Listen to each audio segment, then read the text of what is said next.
कि गजा और हमास की लड़ाई या हमास और इजराइल के दरमियान जो जंग चल रही है, इसमें ऐसा नहीं है कि सिर्फ नुकसान गजा का हो रहा है, सिर्फ नुकसान हमास का हो रहा है। और इसमें आपको बताते चलें कि बहुत बड़ा नुकसान इजराइल को भी उठाना पड़ रहा है। इसकी वजह भी हम आपको बताएंगे।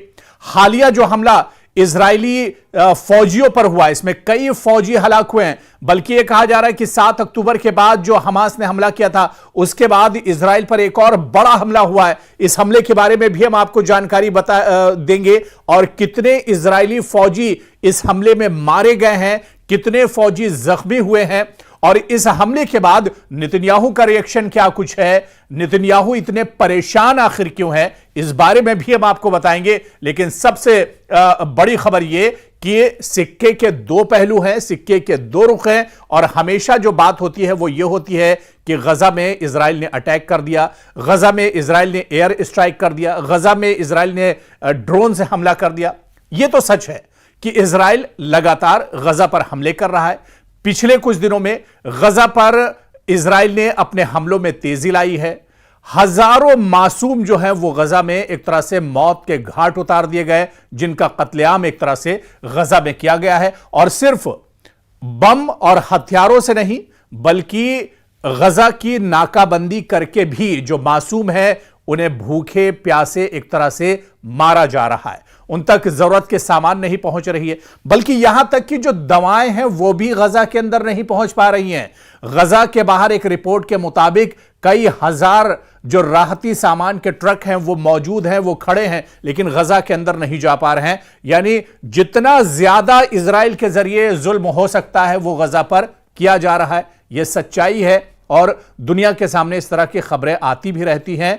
और गजा में 7 अक्टूबर के बाद सिर्फ गजा की अगर बात करें, इजराइल के हमलों में 54,000 से ज्यादा जो फिलिस्तीनी है वो मारे गए हैं। गजा के अंदर मासूम बच्चों पर हमला किया गया, खवातीन पर हमला किया गया, बुजुर्गों पर एक तरह से हमला किया गया और 54,000 से ज्यादा लोग सिर्फ गजा के अंदर हलाक किए गए हैं, मारे जा चुके हैं, उनका कत्लेआम किया गया है। यह तस्वीर है। लेकिन इससे भी बड़ी तस्वीर ये और इससे भी बड़ी सच्चाई ये कि इस लड़ाई में ऐसा नहीं है कि इजराइल परेशान नहीं है, नेतन्याहू परेशान नहीं है। नेतन्याहू के पेशानी पर भी अब शिकन साफ तौर पर देखा जा सकता है। जो बड़ी खबर है जिसकी हम बात कर रहे हैं और आज की जो सबसे बड़ी खबर है, शुमाली गजा में इजरायली फौजियों पर हमला किया गया है।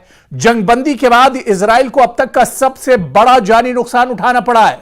जी हां, जो पिछली जंगबंदी हुई थी हमास और इजराइल के दरमियान, उसमें अब तक का सबसे बड़ा जो जानी नुकसान है वो इजराइल को उठाना पड़ा है। इजरायली फौज की गजा में लगातार जारिहत जो है वो जारी है, लगातार गजा में स्ट्राइक कर रहा है इजराइल, ये सभी जानते हैं। लेकिन इजराइल के फौजी भी इस जंग में मारे जा रहे हैं। इस जंग में इजराइल का भी बड़े पैमाने पर जानी और माली नुकसान हो रहा है।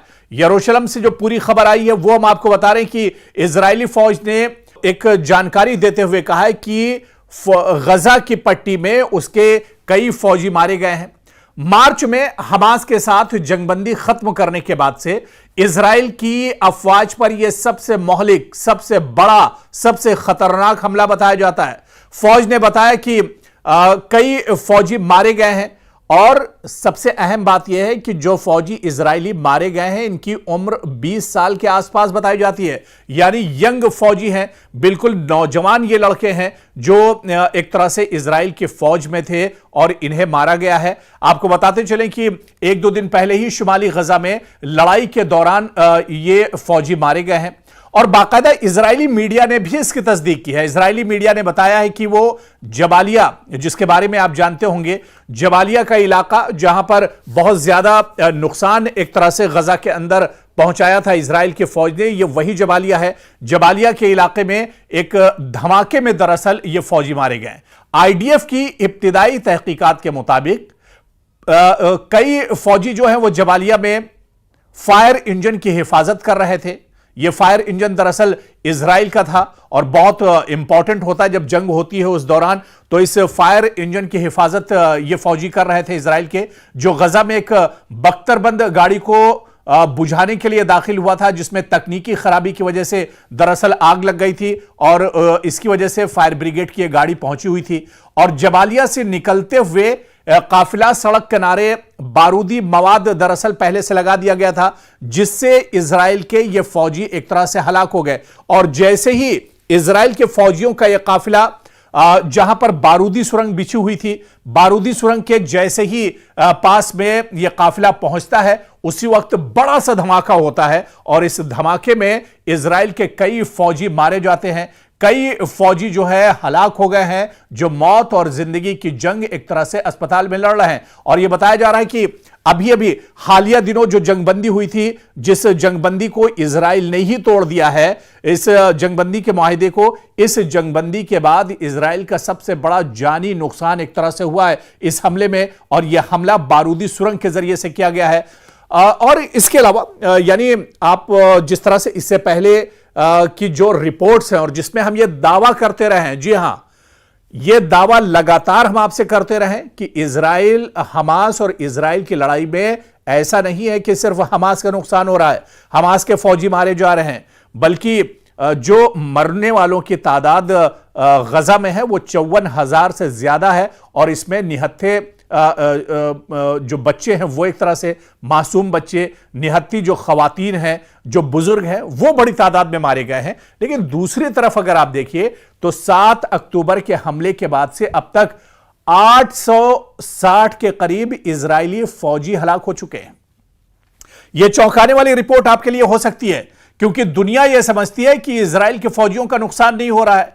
लेकिन आज हम आपको बता दें कि अब 600 दिन इस लड़ाई को अब तक हो चुके हैं, इस जंग को अब तक हो चुके हैं हमास और इजराइल के दरमियान। और इन 600 दिनों में आपको हम बताते चले कि 7 अक्टूबर के हमले के बाद से अब तक 860 के करीब इजरायली फौजी मारे जा चुके हैं। जी हां, जो तादाद है वो बहुत ज्यादा है इजराइल के, क्योंकि फौजी, इजराइल खुद कहता है कि वहां पर जो सैनिक होते हैं, जो फौजी होते हैं, उनकी ट्रेनिंग पर लाखों करोड़ों रुपए खर्च किए जाते हैं। इजराइल का एक एक सैनिक जो है, एक एक जो फौजी है, वो बहुत कीमती होता है। और ऐसे में इस लड़ाई में तकरीबन 800 और 900 के करीब जो इजरायली फौजी मारे गए हैं, यानी इजराइल का बहुत बड़ा नुकसान है, जिनमें गजा के अंदर सिर्फ लड़ाई के दौरान 400 से ज्यादा फौजी मारे गए हैं। यानी 860 फौजी इजरायली अब तक मारे जा चुके हैं, जिनमें सिर्फ गजा के अंदर की अगर हम बात करें, गजा के अंदर 400 से ज्यादा फौजी जवान इजराइल के मारे जा चुके हैं। इसी तरह से हमास की जानिब से जो मगवी हैं, जिन्हें एक तरह से कैद कर लिया गया था, जिन्हें जल्द रिहा करने के मुआहिदे को तब्दील करने से इनकार करने के बाद इजराइल ने मार्च में जंगबंदी खत्म कर दी थी। जंगबंदी दरअसल इजराइल ने खत्म नहीं की थी, बल्कि जंगबंदी की खिलाफ वर्जी इजराइल ने की थी। और गजा की वजारत सेहत के मुताबिक इजरायली हमलों के बाद से अब तक हजारों फिलिस्तीनी हलाक हो चुके हैं। हमास के जेर क़यादत मुसल्लह जंगजुओं ने 7 अक्टूबर 2023 को इजराइल पर हमले में तकरीबन 1200 अफराद को हलाक कर दिया था और 251 अफराद को यरगमाल बना लिया था। उन्हें अपने साथ वो यरगमाल बनाकर ले गए थे और अब भी 58 इजरायली यरगमालियों को अपने पास हमास रखे हुआ है, जिनमें से 1/3 से ज्यादा जिंदा होने के बारे में ख्याल किया जाता है, जबकि बाकी में बेशतर को जंगबंदी के मुआहिदों या दीगर मुआहिदों में रिहा कर दिया गया है। तो गजा की यह लड़ाई ऐसा नहीं है कि सिर्फ एक तरफा लड़ाई है, सिर्फ इजराइल इस जंग में जीत रहा है। यह जरूर है कि इजराइल जानी नुकसान बहुत ज्यादा कर रहा है। इजराइल के पास लेटेस्ट हथियार हैं, इजराइल के पास ड्रोन है, इजराइल एयर स्ट्राइक करता है, इजराइल गजा पर बम गिराता है। तो जिस तरह से देखा जाए हथियार और गोला बारूद में इजराइल बहुत मजबूत है, फौजी ताकत इजराइल की बहुत ज्यादा है। लेकिन ऐसा नहीं है कि इस मजबूत फौजी ताकत के बावजूद इजराइल का नुकसान नहीं हो रहा है। इजराइल का बहुत ज्यादा नुकसान हो रहा है। और इससे पहले की रिपोर्ट में भी हमने आपको बताया है, चाहे बिन गोरियन एयरबेस की बात करें, चाहे सराया अल कुद्स की बात करें, चाहे दूसरे जो हमास के लड़ाका जो विंग है वो लगातार नुकसान पहुंचा रहे हैं। और सबसे ज्यादा जो नुकसान अभी तक की लड़ाई में इजराइल का किया है वो यमन के हूसियों ने किया है। जी हां, यमन के जो लड़ाका हैं, जो जंगजू हैं, वो लगातार कहीं ना कहीं नुकसान इजराइल को पहुंचा रहे हैं और अब तो बात इतनी ज्यादा मशरिक़ वुस्ता में आगे बढ़ चुकी है मिडिल ईस्ट में, जहां पर ईरान भी एक तरह से ताल ठोक रहा है और ईरान भी कह रहा है कि अब वो जंग के लिए पूरे तौर से तैयार है। यानी अगर कोई नापाक हरकत इजराइल की तरफ से ईरान के बारे में सोचता भी है इजराइल, तो ईरान भी हमले के लिए पूरे तौर से तैयार है। और यही वजह है जिस तरह से हालिया दिनों हमने देखा कि जब एक तरह से सालसी की थी अमेरिका ने कि एक बार फिर मशरिक़ वुस्ता में जंगबंदी होनी चाहिए, गजा में अब जंग का दौर खत्म होना चाहिए, तो इजराइल पहले तैयार हो गया था। इजराइल फौरन तैयार था कि हां जंगबंदी हो जानी चाहिए, लेकिन हमास ने इस मसवदे को, ये जो एक सालसी की राय रखी गई थी, इस पर एक तरह से हमास तैयार नहीं हुआ और हमास ने कहा कि इस तरह के हालात में जंगबंदी वो नहीं चाहता है, बल्कि अब आर पार की लड़ाई होगी। और इस तरह से नेतन्याहू की एक बार फिर से जो मुश्किलें हैं वो एक तरह से बढ़ गई हैं, क्योंकि पूरी दुनिया से अब इजराइल पर दबाव बन रहा है। इस बीच खबर यह भी आई थी कि नेतन्याहू बहुत ज्यादा बीमार हैं, हॉस्पिटलाइज उन्हें किया गया है और उनकी जिम्मेदारियां जो हैं वो उनके जो डिप्टी हैं वो एक तरह से अंजाम दे रहे हैं। और अब शुमाली गजा में जो हमला हुआ है इजरायली फौजियों पर,